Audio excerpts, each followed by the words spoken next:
أعوذ بالله من الشيطان الرجيم. بسم الله الرحمن الرحيم. ولما جاءت رسلنا إبراهيم بالبشرى قالوا إنا مهلكو أهل هذه القرية إن أهلها كانوا ظالمين قال إن فيها لوطا قالوا نحن أعلم بمن فيها لننجينه وأهله إلا امرأته كانت من الغابرين ولما أن جاءت رسلنا لوطا سيء بهم وضاق بهم ذرعا وقالوا لا تخف ولا تحزن إنا منجوك وأهلك إلا امرأتك كانت من الغابرين إنا منزلون على أهل هذه القرية رجزا من السماء بما كانوا يفسقون ولقد تركنا منها آية بينة لقوم يعقلون.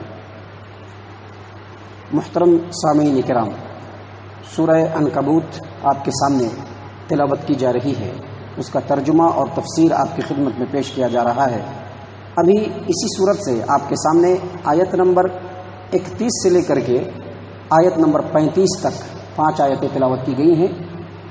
اس سے پہلے کی آیات میں آپ کو بتلایا جا چکا ہے کہ لوط علیہ السلام کو جب ابراہیم علیہ السلام نے جب وہ نبی بنا دیے گئے تو سدوم کی طرف بھیجا. سدوم ایک علاقہ ہے جیسا کہ کل بتایا گیا جو اردن اور فلسطین کے بیچ میں واقع ہے. وہ علاقہ اس زمانے میں تھا اور اسی علاقے میں لوط علیہ السلام کو ابراہیم علیہ السلام نے بھیجا دعوت و تبلیغ کی غرض سے، کیونکہ ان کو وہی نبی بنا کر کے بھیجا گیا تھا. جب اپنے علاقے میں پہنچے اور دعوت و تبلیغ کا کام شروع کیا تو ان کی قوم ایک بہت ہی خطرناک اور سنگین جرم میں گرفتار تھی.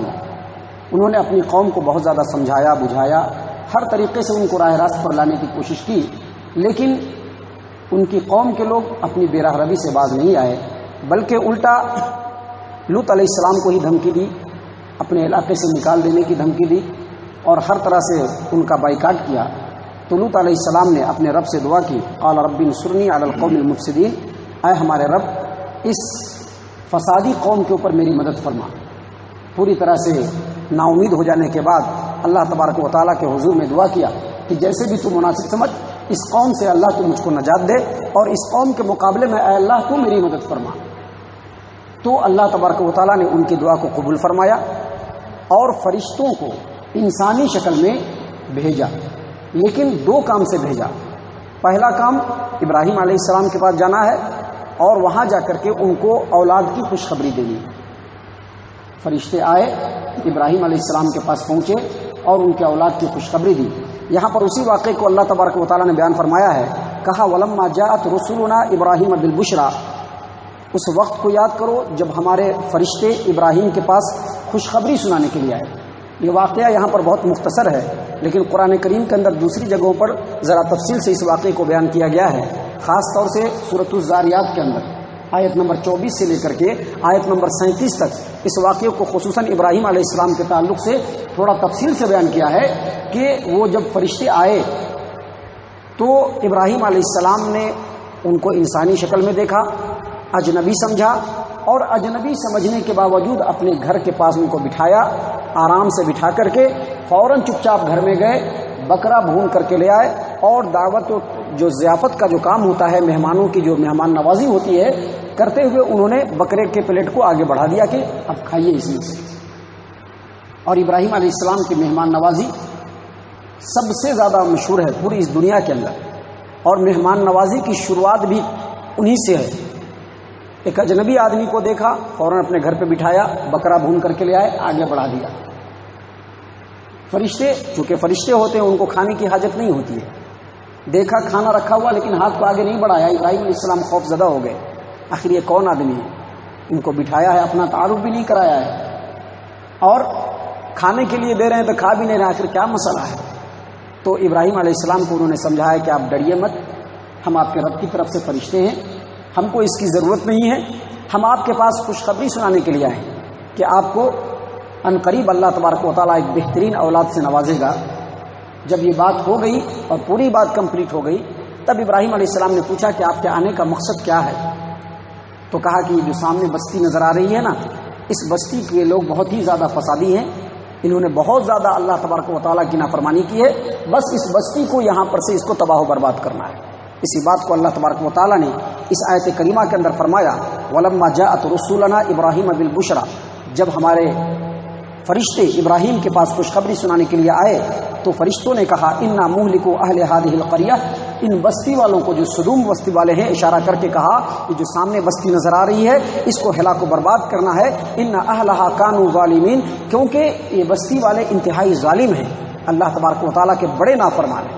جو اللہ کا نافرمان ہوتا ہے، اللہ نے قرآن کریم کے اندر بار بار ایسے شخص کو ظالم کہا ہے، کیونکہ وہ ظالم اس واسطے سے ہے کہ رب نے اس کو پیدا کیا، رب نے اس کو اس روئے زمین پر روزی روٹی مہیا کیا، ہر طرح کی مصیبتوں سے اس کو رب بچاتے ہوئے آگے بڑھا رہا ہے، اس کی ہر چیز رب کی اجازت سے آگے بڑھتی جا رہی ہے، اس کو روزی ہے، اس کے پاس آرام و آشائش ہے، اس کے گھر ہے، اس کے بال بچے ہیں، سب رب کا دیا ہوا ہے، لیکن اس کے باوجود وہ رب کو چھوڑ دیتا ہے، اپنے نفس کی پرستش کرتا ہے، رب کو چھوڑ دیتا ہے، اپنے رشتہ داروں کی پرستش کرتا ہے، ان کے حکموں کو مانتا ہے، اپنے نفس کے حکموں کو مانتا ہے، رب کو چھوڑ کر کے دوسرے تمام کے حکموں کو مانتا ہے، لیکن رب کے حکم کو نہیں مانتا ہے، اس لیے رب نے کہا کہ وہ ظالم ہے۔ کہا کہ یہ جو سامنے بستی نظر آ رہی ہے اس بستی کو تباہ و برباد کرنا ہے، کیونکہ یہ بستی والے ظالم ہیں۔ اللہ کے رسول ابراہیم خلیل اللہ علیہ السلام نے کہا، قال ان فیہا لوطا، آپ اس بستی کو تباہ کرنے کے لیے آئے ہیں، اس میں تو لوط علیہ السلام ہے، آخر آپ کیسے ان کو تباہ و برباد کر دیں گے؟ یہاں پر صرف اتنی سی بات ہے، جبکہ سورہ ہود کے اندر اللہ تبارک و تعالیٰ نے مزید فرمایا ہے کہ یجادلنا فی قوم لوط ان ابراہیم لحلیم اواہ منیب، یعنی جب فرشتوں نے کہا کہ میں اس بستی کو تباہ کرنے والا ہوں، ہم لوگ اس بستی کو تباہ کرنے کے لیے آئے ہیں، تو کہا کہ آپ کیسے اس بستی کو تباہ کریں گے؟ پوری بحث کی، پورا مباحثہ کیا فرشتوں سے کہ آپ اس بستی کو تباہ نہیں کر سکتے ہیں، اس میں لوط ہے، لوط کے علاوہ یہ ایمان والے ہیں، وہ ایمان والے ہیں، وہ نیک انسان ہے، وہ نیک انسان ہے، ان لوگوں کی موجودگی میں آپ کیسے اس بستی کو تباہ کر دیں گے؟ چونکہ ابراہیم علیہ السلام فطرتاً نیک طبیعت تھے، بڑے نرم دل تھے، اللہ کی طرف رجوع کرنے والے تھے، اللہ تبارک و تعالیٰ کے بڑے چہیتے تھے، اور اللہ کی مخلوق کے اوپر بڑی شفقت کرنے والے تھے، اسی لیے سوچا کہ اس قوم کو تھوڑی اور مہلت ملے۔ آج سوچی کہ ابراہیم علیہ السلام کی جو طبیعت ہے وہ طبیعت ہمارے اندر ہے، ہمارے اندر وہ طبیعت نہیں، ہم کسی کے چھوٹے جرم کو بھی، اگر وہ جرم نہیں ہے پھر بھی اگر ہماری نظر میں وہ جرم ہے تو اس کے اوپر ہم ہر طرح کے ظلم کو کرنے کے لیے تیار ہو جاتے ہیں۔ اگر کوئی آدمی ایسا عمل کرتا ہے جو ہماری طبیعت کے خلاف ہے، ہم اس کو جرم سمجھ رہے ہیں، اگرچہ شریعت میں وہ جرم نہیں ہے، لیکن اس کا کوئی عمل، کوئی ایکٹیویٹی ہماری طبیعت کے خلاف پڑ رہی ہے تو ہم اس کے اوپر ہر طرح کا ظلم کرنے کے لیے تیار ہو جاتے ہیں۔ جبکہ ابراہیم خلیل اللہ علیہ السلام کے سامنے جب فرشتے نے کہا کہ یہ ظالم قوم ہے اور اس پوری بستی کو تباہ کرنا چاہتے ہیں، تو محض اپنی نرم دلی کی وجہ سے کہ بستی والوں کو تھوڑا اور موقع ملے، تھوڑی اور مہلت ملے، اور شاید وہ نبی کی بات کو سمجھ جائیں، شاید وہ راہ راست پر آ جائیں، فرشتوں سے انہوں نے ڈیبیٹ کر لیا، فرشتوں سے انہوں نے ڈیبیٹ کیا، بحث کیا، مباحثہ کیا کہ آپ کیسے اس بستی کو تباہ کریں گے؟ اس بستی میں تو لوط ہے، فلاں ہے، فلاں ہے، فلاں ہے، سب ایمان والے ہیں، ان کی موجودگی میں اس بستی کو تباہ مت کیجیے۔ فرشتوں نے آگے ان کے جواب میں کہا، قالوا نحن اعلم بمن فیہا، ہم کو معلوم ہے کہ وہاں کون کون ایمان والے ہیں۔ فرشتوں نے کہا کہ ہمارے رب نے ہم کو بھیجا ہے اور ہمیں معلوم ہے کہ وہاں کون کون ایمان والے ہیں، اور سارے ایمان والے رب العالمین نے آئیڈینٹیفائی کر لیے ہیں، رب کو معلوم ہے، سارا سب کچھ ہم کو بتا دیا گیا ہے۔ اس کے بعد کہا لَنُنَجِّيَنَّهُ وَأَهْلَهُ إِلَّا امْرَأَتَهُ، ہم وہاں پر سب کو تباہ و برباد نہیں کریں گے بلکہ لوط کو بچائیں گے، اور لوط کے جو اہل ہیں، لوط کے جو اہل ہیں، اہل ہمارے یہاں اہل جب بولا جاتا ہے تو فوراً اپنا بیٹا، اپنی بیوی وہ سامنے آتی ہے بات، لیکن یہاں پر میں آپ کو بتا دوں کہ لوط علیہ السلام اس بستی کے باشندے نہیں تھے پرانے، بلکہ لوط علیہ السلام ابراہیم علیہ السلام کے ساتھ بابل سے ہجرت کر کے فلسطین آئے تھے، اور یہیں پر ان کو نبوت ملی، اور پھر یہاں سے اللہ تبارک و تعالیٰ کے حکم سے ابراہیم علیہ السلام نے ان کو سدوم علاقے میں بھیجا، تو یہاں کے پرانے باشندے نہیں تھے، اور یہیں ان کی شادی ہوئی، تو جس عورت سے شادی ہوئی وہ اسی علاقے کی تھی، اور وہ عورت چونکہ اس علاقے کی تھی، اس علاقے کے لوگ انتہائی غلیظ تو وہ عورت نبی سے شادی کرنے کے بعد بھی انتہائی غلیظ رہی. جب بھی کوئی مہمان یا مسافر آتا لوط علیہ السلام کے گھر میں ٹھہرتا، یہ عورت فوراً اپنے گھر کے اپنے بستی کے لوگوں کو خبر کر دیتی، آج آ جاؤ، آج تمہارے لیے بڑی مستی ہے ادھر، تم سب کے سب آ جاؤ. گویا یہ لوط علیہ السلام کی بیوی لیکن اپنے بھائی بندو جو ان کے علاقے کے لوگ تھے ان کی طرفدار تھی، لوط علیہ السلام سے خیانت کرتی تھی، اللہ تبارک و تعالیٰ کے حکم سے خیانت کرنے والی تھی، جس کی وجہ سے اللہ تبارک و تعالیٰ نے ان کو بھی سزا دینے کا فیصلہ کر لیا. اسی لیے اللہ تبارک و تعالیٰ نے یہاں پر فرمایا کہ فرشتوں نے کہا کہ ہم لوط کو بھی بچائیں گے اور اس کے اہل کو بھی بچائیں گے. اہل کو کیا مطلب؟ جو ایمان والے ہیں. یہ ایمان والے آپس میں دوست ہوتے ہیں، یہ ایمان والے آپس میں بھائی ہوتے ہیں. اگر اپنا بیٹا بھی کتاب و سنت کا مخالف ہے وہ ہمارا بیٹا نہیں ہو سکتا ہے. اگر اپنا باپ بھی کتاب و سنت کا مخالف ہے وہ ہمارا باپ نہیں ہو سکتا ہے. آپ کو معلوم ہے عمرو بن العاص رضی اللہ عنہ 19 سال کے نوجوان جب ایمان قبول کرتے ہیں، ان کی والدہ کہتی ہے کہ اگر تو ایمان نہیں چھوڑے گا، اسلام نہیں چھوڑے گا، محمد کے ساتھ کو نہیں چھوڑے گا تو میں کھانا پینا نہیں کھاتی اور ویسے ہی بھوکے میں جان دے دوں گی. کہا کہ امی جان، آپ کے پاس اگر 100 جان بھی ہو تو میں آپ کے اس جان کی وجہ سے اپنے اسلام اور محمد صلی اللہ علیہ وسلم کے فرمان کو چھوڑ نہیں سکتا میں. تو یہ جو اہل ہوتے ہیں یہ ایمان والے ہوتے ہیں. والمؤمنون والمؤمنات بعضهم اولیاء بعض. یہ جو مومن مرد اور مومن عورتیں ہیں یہ ایک دوسرے کے دوست ہیں، ایک دوسرے کے ولی ہیں، ایک دوسرے کے اہل ہیں. اسی لیے کہا گیا ہے کہ جو ہمارا بیٹا ہو ہمیں اس کو نیکوکار بنانا چاہیے. کیوں؟ کیونکہ نیکوکار ہوگا تو وہ ہمارا اہل ہوگا، اگر وہ نیکوکار نہیں ہوگا تو وہ ہمارا اہل نہیں ہو سکتا ہے. اسی لیے لوط علیہ السلام کے بارے میں فرشتوں نے کہا کہ ہم اس کو بھی بچائیں گے اور ان کے اہل و عیال کو بھی بچائیں گے جو ایمان والے ہیں. الا امرأتہ، لیکن ان کی بیوی کو نہیں بچائیں گے. کیوں؟ کانت من الغابرین، وہ پیچھے رہے گی، ان کو عذاب پہنچے گا کیونکہ وہ لوط علیہ السلام کے ساتھ خیانت کرنے والی تھی. آگے بڑھتے ہوئے اللہ تبارک و تعالیٰ نے اس قصے کو اور آگے بڑھاتے ہوئے اس قصے کے ایک ایک جملے میں نصیحت ہے، ایک ایک بات میں نصیحت ہے. آگے بڑھتے ہوئے رب العالمین نے کہا ولما ان جاءت رسلنا لوطا سیء بهم وضاق بهم ذرعا وقالوا لا تخف ولا تحزن انا منجوك واهلك الا امرأتك كانت من الغابرين. لوط علیہ السلام کی طرف اب فرشتے چل پڑے. ابراہیم علیہ السلام کے یہاں سے نکلے، لوط علیہ السلام کی طرف نکل پڑے. علاقے میں پہنچے، دور سے ہی لوط علیہ السلام نے دیکھ لیا کہ اجنبی آ رہے ہیں. اور اجنبی بھی کیسے؟ بالکل نوجوان، 15 سے 17 سال کی عمر، کوئی داڑھی نہیں، کوئی مونچھ نہیں، بالکل بیریش نوجوان لڑکی کی شکل میں نکل چلے آ رہے. لوط علیہ السلام نے ان کو دیکھا، ڈائریکٹ لوط علیہ السلام کے دروازے پر ہی پہنچے. لوط علیہ السلام نے دیکھا اور دیکھتے ہی ان کی طبیعت پریشان ہو گئی. ولما ان جاءت رسلنا لوطا سیء بهم وضاق بهم ذرعا. دل کے اندر ایک تکلیف ہو گئی، ایک پریشانی ہو گئی، بے چینی ہو گئی، بے قراری ہو گئی کہ میرے یہاں مہمان آیا ہے اور ایسا مہمان آیا ہے کہ ہماری قوم کے لوگ اتنے بدترین ہیں، اتنے غلیظ ہیں، اتنے بے راہ رو ہیں کہ اس مہمان کو دیکھ کر کیا کر کے میری عزت کو لوٹ لیں گے. جیسے دوسرے مسافروں کے ساتھ کرتے ہیں ویسے ہی اس کے ساتھ بھی کریں گے. دوسری جگہ اللہ تبارک و تعالیٰ نے اسی جملے کو سورہ ہود کے اندر فرمایا ولما جاءت رسلنا لوطا سیء بهم وضاق بهم ذرعا وقال هذا يوم عصیب. کہا کہ یہ مہمان آ گئے، آج ہماری بڑی فضیحت ہے، آج ہماری بڑی بے عزتی ہے، آج ہماری بڑی ذلت ہے اور آج کا دن میرے لیے بڑا ہی بدترین دن ہے. کیسے ان مہمانوں کو میں بچاؤں؟ جب مہمان آ گئے تو ادھر سے بیوی نے فوراً خبر بھیج دیا گاؤں کے اندر. دوسری جگہ، یہاں پر یہ واقعہ نہیں ہے، سورہ ہود میں یہ واقعہ ہے کہ بیوی نے خبر بھیج دیا، ان کو خبر لگ گئی. وَجَاءَهُ قَوْمُهُ يُهْرَعُونَ إِلَيْهِ. پوری کی پوری قوم الٹ کر کے ان کے دروازے پر آ گئی. دروازہ کھولو، جو ہماری خواہش ہم پوری کریں گے، لوط تم آج ہم کو روک نہیں سکتے ہو.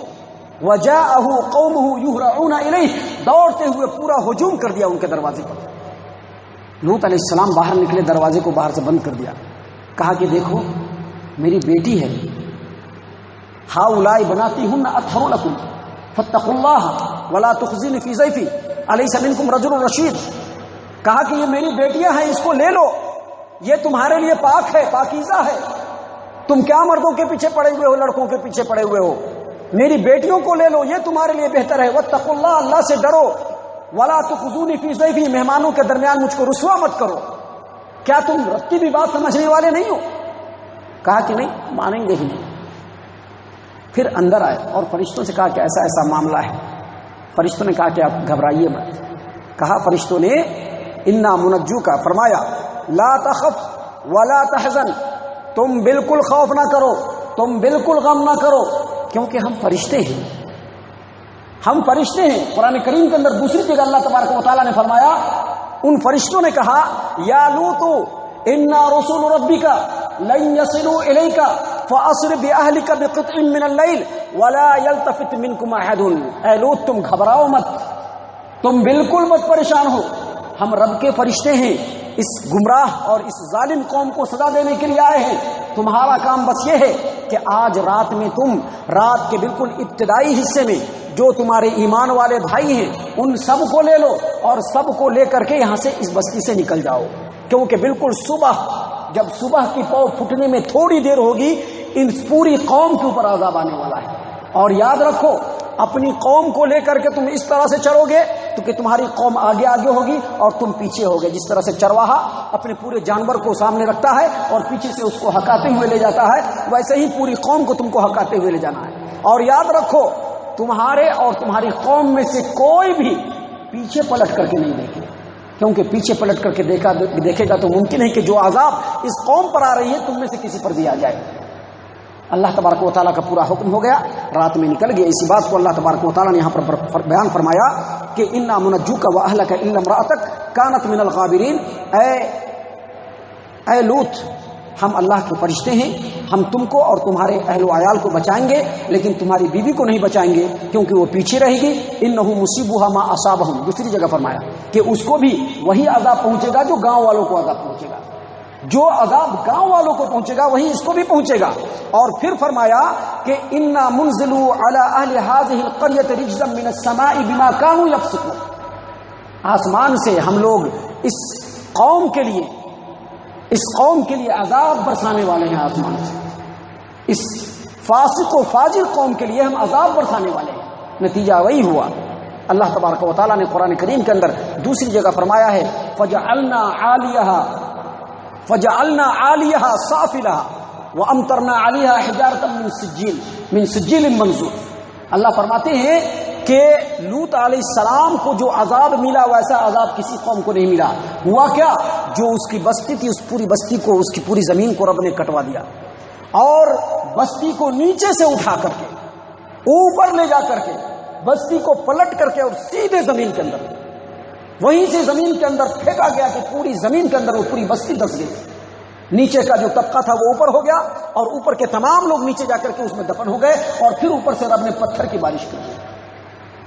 اور جہاں پہ یہ قوم ڈوبی ہے، جہاں پہ یہ قوم دفن ہے، آج بھی وہاں پہ ایک سمندر ہے، پہلے ہی بتایا جا چکا ہے، ڈیڈ سی اس کا نام ہے، ڈیڈ سی۔